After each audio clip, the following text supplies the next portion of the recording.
The world as it was known was no more. Cities that once bustled with life were now silent, their streets choked with decay. Skyscrapers, once symbols of human achievement, now stood like tombstones, empty, their glass windows shattered, their foundations slowly crumbling. A dark shadow had fallen across America, but it wasn't the storm clouds that gathered above. It was something far worse, the undead. It all started with a virus. No one knew exactly how it spread, whether through a bite, a drop of blood, or even in the air, but what was certain was its power to turn ordinary people into something grotesque. In the first few weeks, governments scrambled for answers, but the outbreak was too fast, too violent. Once a person was infected, their humanity was stripped away. They became ravenous, mindless creatures, driven by an insatiable hunger for the living. And within days, the world descended into chaos. For survivors like Sarah and Marcus, every day was a battle. The small, ragtag group of humans had managed to carve out a small semblance of safety within the ruins of a once thriving city. In the heart of the broken metropolis, an old high school stood as their sanctuary. Barricaded windows, makeshift walls, and a few armed sentries were all that kept the monsters at bay. The group had grown accustomed to the constant threat of the undead, but it wasn't just the zombies they feared anymore. They had learned the hard way that the living could be just as dangerous. Inside the school, Sarah and Marcus huddled together in a dimly lit room. A fire crackled in the corner, casting long, eerie shadows on the walls. The air smelled of stale food and sweat, a constant reminder that they were far from safe. "Do you think we can hold out much longer?" Sarah asked, her voice barely above a whisper. She looked over at Marcus, her face drawn with exhaustion. Her eyes, once bright with hope, now reflected the grim reality they faced. Marcus, ever the optimist, tried to offer reassurance, though his words rang hollow. "We have supplies, a strong barricade, and our people know how to defend themselves. We'll make it through." But even as he spoke, doubt lingered in his eyes. He had seen what the undead were capable of, and he had witnessed the cruel twists of fate that would render a peaceful moment a distant memory. Outside, the groans of the undead echoed in the distance, their moans carrying on the wind like a constant reminder of the nightmare that had gripped the world. The undead had learned to move in packs, hunting in numbers, overwhelming anything in their path. And while the survivors had managed to stay one step ahead, the threat of a full-scale attack loomed over them like a dark storm cloud. But for now, it was the quiet before the storm. As Sarah gazed out the small window of the room, she saw the shadows move beneath the streetlights outside. Figures stumbling aimlessly, dragging their feet, arms outstretched, as if searching for something they could never find. "They're getting closer," she muttered, her breath catching in her throat. Marcus looked up at the makeshift map they had created. The streets, once alive with cars and people, were now just a maze of broken asphalt and bloodstains. The group had been keeping an eye on the undead movements for weeks, and every day the dead seemed to get bolder, coming closer to their hiding place. "We can't stay here much longer," Marcus said, the weight of the situation sinking in. "If they get wind of our location, we'll be overrun. We need to move." But it wasn't just the undead they had to worry about. In this new world, desperation had turned even the surviving humans into predators. Supplies were dwindling, and the once tight-knit group of survivors had begun to fracture. Whispers of betrayal and power struggles had begun to surface. In the next room, the rest of the group had gathered, arguing over their next move. Some wanted to stay put and fortify their position. Others insisted that leaving would give them a better chance of survival. But they all knew that venturing out into the unknown was a gamble. Sarah and Marcus shared a look of silent understanding. They knew this argument was inevitable. There was no perfect solution. But the longer they stayed in one place, the more vulnerable they became. Suddenly, the sound of a loud bang echoed through the building, followed by the unmistakable sound of glass shattering. Panic surged through the group as the lights flickered and the undead's guttural growls grew louder. "Get to the barricades," Marcus shouted, his voice cutting through the chaos. Sarah grabbed her weapon, a jagged piece of metal she had found weeks ago, and rushed to the door. The battle for survival had begun, and the fight for humanity's future had never felt more fragile. As the first of the undead reached the entrance, the survivors took their positions, their breaths ragged with fear and adrenaline. Sarah could hear the pounding of her heart in her ears, the noise of the zombies growing louder with every passing second. This was the moment they had feared, the moment when the walls would no longer hold, and the world would come crashing down. Would they survive the night? Or would this be the end of humanity's struggle against the undead? The barricade shook as the first wave of undead collided with the makeshift defenses.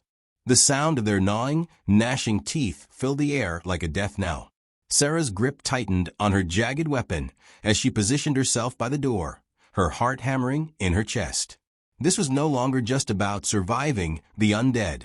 It was about holding onto the fragile threads of their humanity. Inside the high school, panic surged. Survivors scrambled to arm themselves, the chaos mirrored in their desperate movements. Marcus ran from person to person, shouting orders, his voice hoarse with urgency. Get to the windows.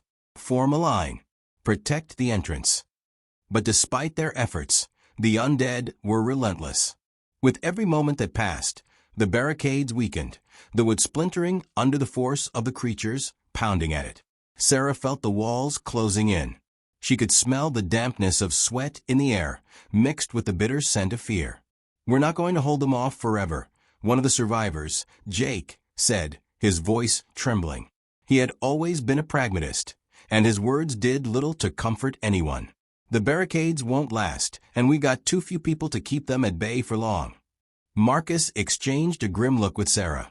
They knew Jake was right. The odds were stacked against them, and the strain was beginning to show on everyone's faces. The fear of the unknown, the desperation of being trapped, was wearing them all down. Just then, a loud crash echoed from the far side of the building. The front door splintered as the first of the undead pushed through. It wasn't a large group, but it was enough. Enough to tip the balance. "Move," Marcus shouted. "Fall back to the inner rooms." Now, Sarah didn't need to be told twice. She grabbed the closest survivor, a teenage girl named Emily, and pulled her towards the hallway leading to the back classrooms. The hasty retreat was a blur of frantic movement, feet scrambling across the floor, people shoving past one another, their eyes wide with fear. The walls of the hallway reverberated with the sound of shuffling feet and guttural groans. Sarah could hear the undead closing in from behind, their slow, methodical approach like a ticking clock. They were getting closer, and the group was running out of time. As Sarah and Emily reached the back of the building, they encountered a dead end. The hallway had been blocked off earlier with what little debris they had left to reinforce the building. "Where do we go now?" Emily asked, her voice shaking as she backed into the corner. "What are we supposed to do?" Before Sarah could respond, a scream echoed from the front of the building. The sound was piercing, and it sent a cold shiver down Sarah's spine. It was followed by more screams, frantic and panicked. Then silence. "Marcus," Sarah whispered, panic creeping into her voice. "What's happening?" Without waiting for an answer, Sarah turned and bolted toward the front. Emily hesitated for a moment, then followed her lead, though fear was evident in her eyes. By the time Sarah reached the central hallway again, the scene was chaos. Some of the survivors had managed to fight off the initial wave, but the damage had been done. Blood smeared the walls and floors. The once safe haven was now a battlefield. Marcus was at the forefront, struggling to push a large metal locker against the remaining doorway. His face was covered in sweat, his breath labored, but his eyes were determined. "We've got to buy time. Get to the gymnasium. There's a back exit there. We'll regroup there." Sarah nodded, motioning for Emily to stay close. They darted past the remains of the kitchen, their footsteps muffled by the ever-present moans of the undead. As they approached the gym, Sarah could hear a low, almost rhythmic thumping coming from the walls, something alive and something dead. She felt the hairs on the back of her neck stand on end. A quick glance confirmed what she feared. A second group of undead had already gathered near the gym's entrance. They were waiting. The survivors were now trapped in a room, their only option to fight their way out or to face the inevitable. Desperation mounted with every passing second. "We don't have much time," Marcus said, his voice tight with urgency. "We need to push through, or we're all dead." But before anyone could respond, a sound cut through the chaos, the crackling of a radio. One of the survivors, Olivia, had grabbed the old walkie-talkie from one of the fallen guards. It sputtered with static before a voice came through clearly. "This is headquarters. Anyone, do you copy?" The survivors froze. Was it a trap? Another group of humans? Or was this a false hope? Marcus grabbed the radio, holding it to his mouth. "This is Marcus." "Who is this? Where are you?" The voice on the other end hesitated before responding. "We're stationed near the northern outskirts. We've got a fortified compound. We can help you. But you need to move fast. The undead are closing in from every direction." Sarah's heart skipped a beat. Help. They hadn't heard the word in weeks. Could it be true? Before Marcus could respond, a deafening crash shook the gymnasium. The undead had breached the walls. There was no more time for questions. "Move," Marcus shouted, tossing the radio aside. "We fight our way to the exit. We're going to make it out alive." But in that moment, Sarah wasn't so sure. Their chances were slim, and the undead were closing in faster than they could run. They had a choice: fight or become the next victims of the undead plague. And with that, the battle for survival took a darker turn. The gymnasium doors shuddered as the undead relentlessly battered against them, their flesh-eating hunger pushing them forward with a terrifying strength. The survivors, Sarah, Marcus, Emily, Olivia, and the few others who remained, stood at the back of the gym, hearts racing, minds scrambling for a way out. The narrow window of opportunity to escape was closing fast, and the pounding from the other side of the door only made the weight of the situation heavier. "We can't keep holding them off like this," Marcus said through gritted teeth, his voice laced with urgency. He surveyed the room, his eyes flicking over the wreckage of the barricade. "We need a new plan." Sarah stood beside him, her thoughts racing. There had to be another way, some escape, some route they hadn't considered. But the gym, now transformed into a temporary prison, had no easy exits. The front doors were fortified, and every other way out seemed to be blocked or crawling with the undead. Emily, her face pale and stricken with fear, whispered, "What if we tried the vents? There's a maintenance shaft somewhere in the back." Sarah turned to her, barely hearing her words over the crash of the door splintering. "Are you sure? That's not a big enough space for all of us." "I'm sure," Emily said, her voice trembling but determined. "But it's better than sitting here, waiting to die." Before Sarah could respond, the gym doors cracked open with a violent bang. The undead poured in, a grisly mass of decaying flesh and insatiable hunger. The survivors' blood turned to ice as the creatures' eyes, dull and vacant, locked onto their prey. "No time," Marcus barked. "To the vents now." In a heartbeat, the group scattered. They dashed across the gym floor, narrowly avoiding the grasping hands of the undead that reached out, hungry for any piece of living flesh. Sarah's heart pounded in her chest as she sprinted toward the back wall, following Marcus and Emily. Behind her, she could hear the guttural groans growing louder, closer, but she refused to look back. They reached a narrow maintenance closet near the gym storage area. There, partially obscured by a pile of rusted gym equipment, was a small metal door leading into a maintenance shaft. "Get in," Marcus shouted as he shoved the door open. One by one, the survivors squeezed through the opening, the stale air inside thick with dust and decay. Sarah was the last to climb through, her breath coming in ragged gasps. She barely managed to pull the door shut behind her, just as the first of the undead reached the gym storage room. The shaft was cramped, dark, and claustrophobic. They moved in silence, each of them focused on putting as much distance between themselves and the gym as possible. The smell of mildew filled the air, and every step seemed to echo too loudly in the oppressive quiet of the shaft. As they moved deeper, Sarah heard the faintest sound, a voice coming from the radio they had discarded earlier. She froze mid-step, straining to hear. "Marcus, do you copy?" The voice was weak, distorted by static, but it was unmistakable. Marcus stopped and pulled the radio from his belt, flicking it on with trembling hands. "This is Marcus. We're here. What's your location? Do you have a secure route?" There was a pause, the static crackling loudly, before the voice came through again, clearer this time. "We're near the northern perimeter. The compound's still standing, but the undead are pushing in from every side. It's getting bad out here. If you can make it to us, we have a fortified position, but you have to move now, before they close in completely."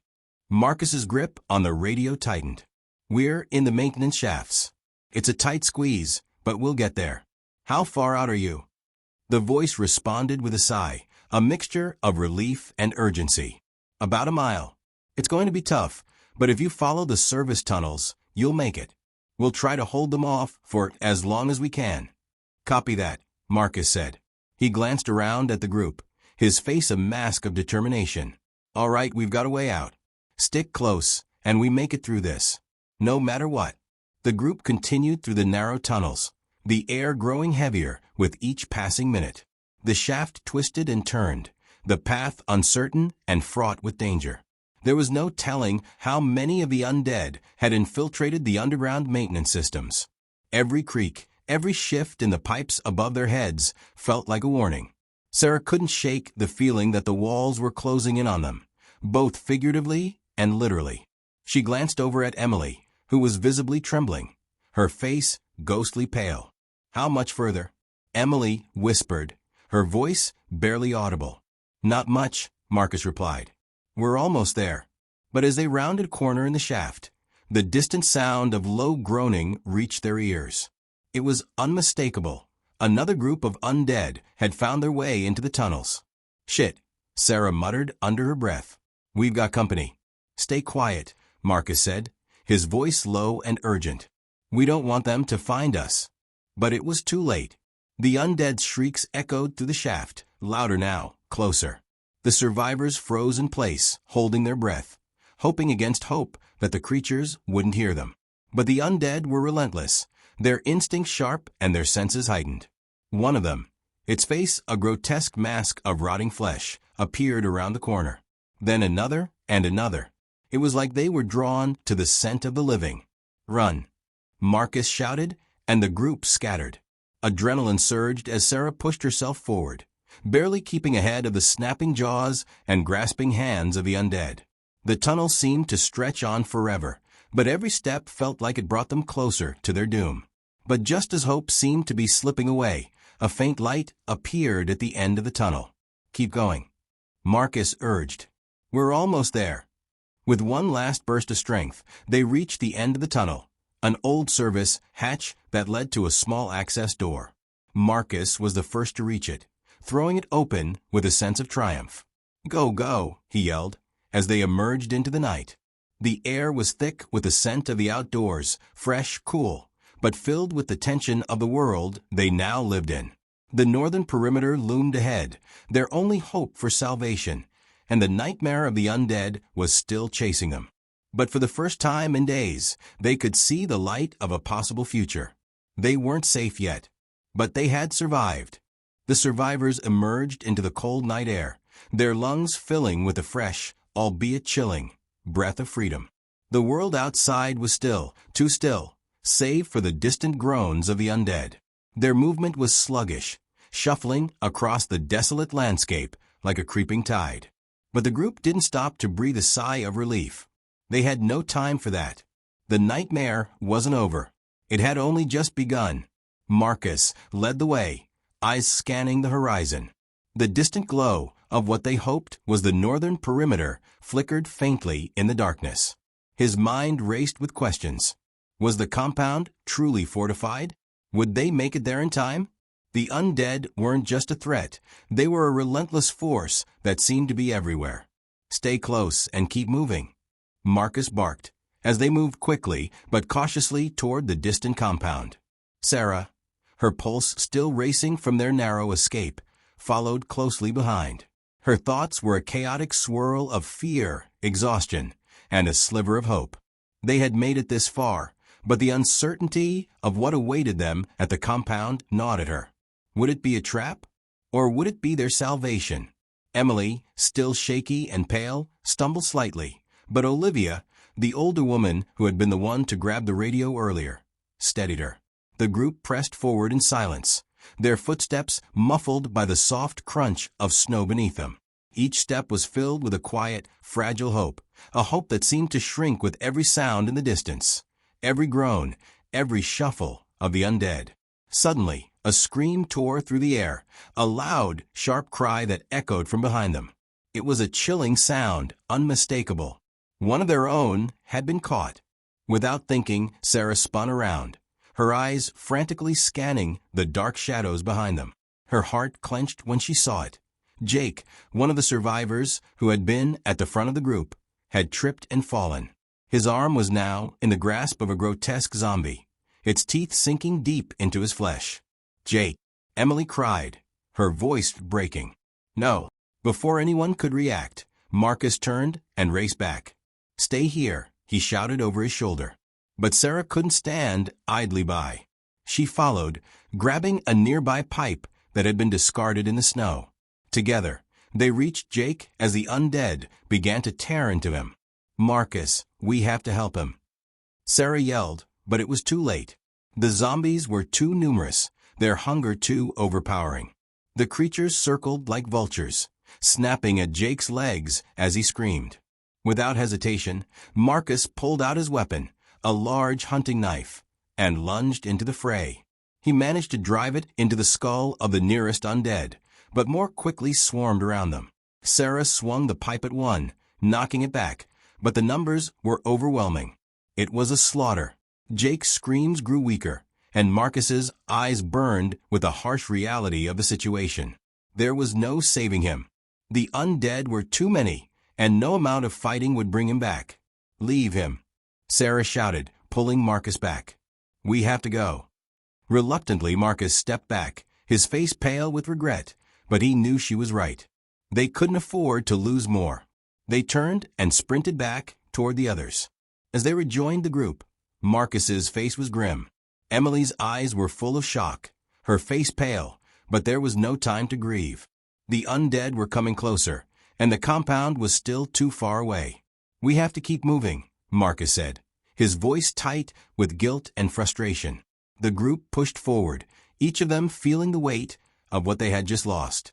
The sound of the undead's groaning grew louder, closer, a constant reminder of the threat they faced. After what felt like hours of running, the distant glow of the compound finally came into clearer view. It wasn't much, just a small fortified complex surrounded by high fences, but it was their only hope.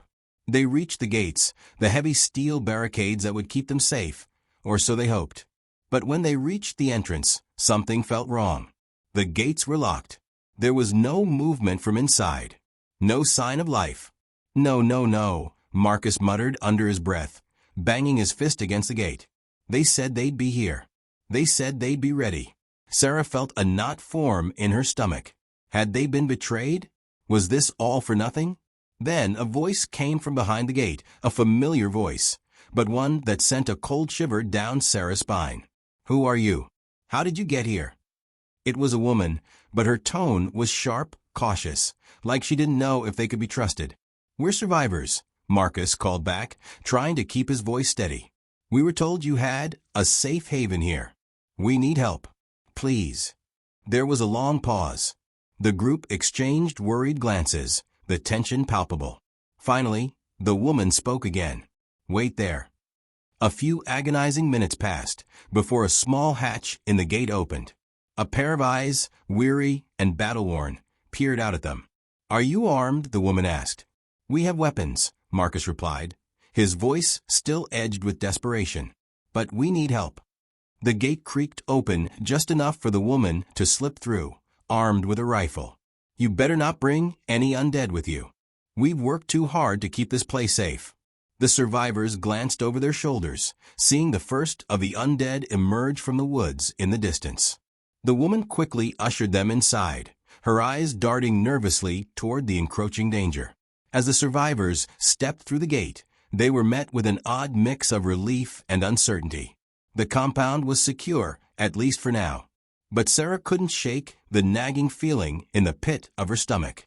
The world outside was crumbling, and the undead weren't the only enemy they would have to face.